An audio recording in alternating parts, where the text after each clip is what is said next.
कहते माला तो कर में फिरे और जिव्या फिरे मुख माही, मनुआ तो चहु दिस फिरे ये तो सुमरण नाही।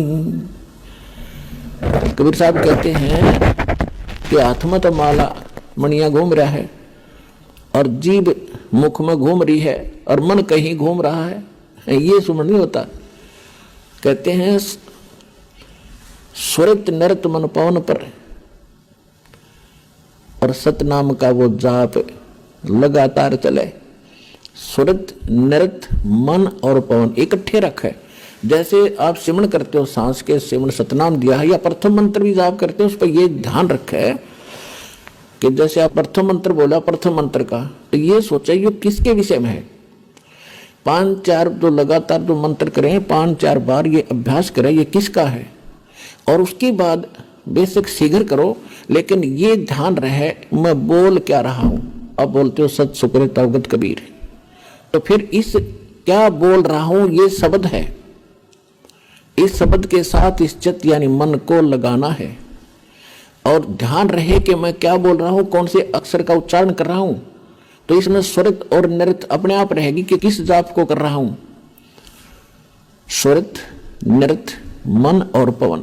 पवन माने वायु, जो श्वास के सिमरण से संबंधित है, ये कि इस पर श्वास जब जाप करो तो इसके साथ ये सांस भी ध्यान हो मैं बाहर कौन सा छोड़ रहा हूं, अंदर कौन सा ले रहा हूं, और कौन मंत्र का उच्चारण कर रहा हूं, ये आपकी सुरत और नृत्य में रहना चाहिए। मैं के बोलू हूं, अपनी सुरती उस पर लाए रखे। सुरती समझो आत्मा के कान हैं और नृत्य जो है आत्मा की आंखें हैं, ऐसा समझ कर तू। अब जैसे सुमन करते हो तो क्या मैं बाहर छोड़ रहा हूं, कौन से मंत्र का उच्चारण अपने आप होता, श्वास से महसूस होता मैं क्या बोल रहा हूं, उस पर ध्यान रहे अंदर क्या ले रहा हूं। तो ये सुमन बने आपका ध्यान कहीं और श्वास करें जाओ खिंचम खिंचा, इससे कोई लाभ नहीं।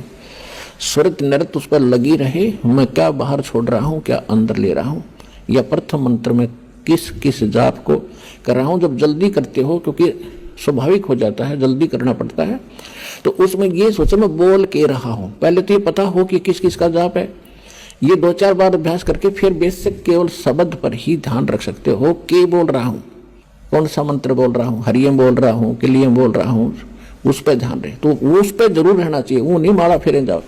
तो ऐसे ही सतनाम पर बात चल रही है कि सतनाम पालड़े, तराजू के एक पलड़े में ऐसे किया हुआ श्वास उश्वास सुरत नृत्य और मन और श्वास के साथ किया हुआ एक श्वास के सिमरण की ओनली एक मंत्र, श्वास बाहर छोड़ा और अंदर लिया, पूरा हो गया एक मंत्र।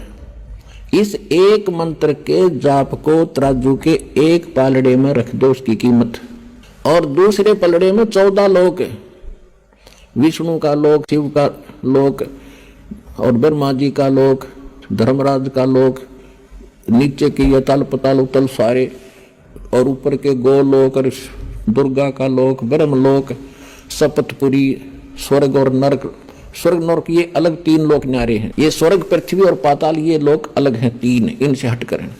तो क्या बताया है कि ये 14 लोक उस महास्वर्ग तक दूसरे पालड़े में रखते सतनाम के श्वास के से तोलने के लिए, और 3 लोक ये पृथ्वी पाताल और स्वर्ग लोक ये तो पासंग रखा है। अब क्या बताते हैं गरीबदास जी, सतनाम पालड़े रंग होरी हो। सतनाम के 2 अक्षर हैं, वो तो स्पष्ट लिखा है वाणी में। सतनाम तो दास इसलिए बोल रहा है, इसको थोड़ा सा सार्वजनिक कम कर रहा हूं अभी, वैसे कर तो दिया तकरीबन।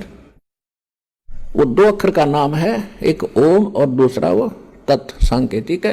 कहते ये सतनाम है 2 अक्षर का, ये 2 अक्षर के नाम का जाप सतनाम कहलाता है। तो कहते सतनाम पालड़े रंग होरी हो और 14 लोक चढ़ावे राम रंग होरी हो। 3 लोक पासंग धरे रंग होरी हो, तो ना तुले तुलाया राम रंग होरी हो। ओए होए, अब एक सिमरन की ओए होए इतनी कीमत है।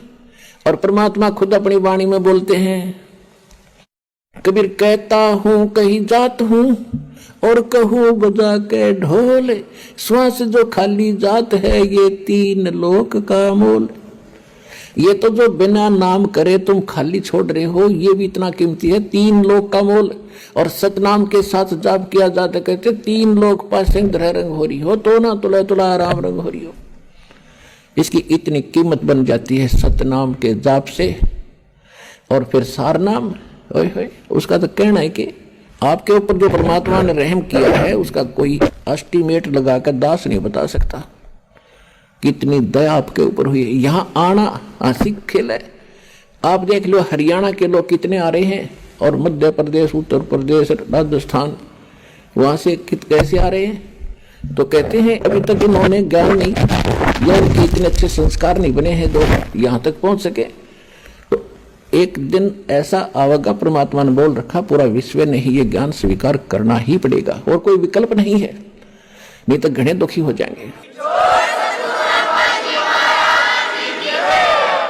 और फिर परमेश्वर ने यह भी कहा कि उस बर्म में पंथ में, गरीबदास वाले पंथ में जब वो चल चुका होगा तो उसमें फिर मैं स्वयं आऊंगा और सभी पंथों को खत्म करूंगा। इस ज्ञान से मेरे बच्चों को एक करूंगा, सभी एक होंगे, सबका मोक्ष करूंगा। तो उसी गरीबदास वाले पंथ में ये दास भेज रखा, उस परम पिता ने अपना दास भेज दिया, अपना नौकर भेज दिया। पूरी भक्ति विधि, पूरा कंप्लीट कोर्स, पूरी पावर देकर आपको मोक्ष कराने का पूरा प्रबंध देकर के दास को भेज रखा है। ये 100 प्रमाणित समझ लेना, सच समझना।